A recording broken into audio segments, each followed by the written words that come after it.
November 23వ తేదీ నుంచి November 29వ తేదీ వరకు ఈ వారం వృశ్చిక రాశి వారికి ఏ విధంగా ఉండబోతుందో ఇప్పుడు మనం తెలుసుకుందాము. వృశ్చిక రాశి వారు చూసుకున్నట్లయితే ఈ వారము రాశ్యాధిపతి కుజుడు ఇదే రాశిలో సంచారం చేయడము, భాగ్యస్థానం నుంచి గురువు వీక్షించడం వల్ల ఆదాయం బాగా వృద్ధి చెందుతుంది. ఆర్థిక పరిస్థితి వారమంతా సంతృప్తికరంగా ఉంటుంది. ఉద్యోగ పరంగానే కాకుండా వ్యక్తిగత పరంగా కూడా ఆశించిన పురోగతి లభిస్తుంది. వృత్తి ఉద్యోగాల్లో అనుకోకుండా మార్పులు చోటు చేసుకుంటాయి.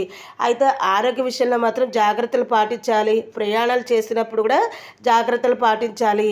కుటుంబ సభ్యులతో దైవ సేవ కార్యక్రమాల్లో పాల్గొంటారు. చేపట్టిన పనులన్నీ సకాల కాలంలో పూర్తి చేస్తారు. బంధువర్గంలో పెళ్లి సంబంధం కూడా కుదురుతుంది. ధనపరంగా ఎవ్వరికి ఎటువంటి వాగ్దానాలు చేయకూడదు. మరి ఈ వారం వృశ్చిక రాశి వారికి మరిన్ని శుభ ఫలితాలు కలగాలి అంటే దేవి ఖడ్గమాల స్తోత్రం పారాయణ చేస్తే చాలా మేలు జరుగుతుంది.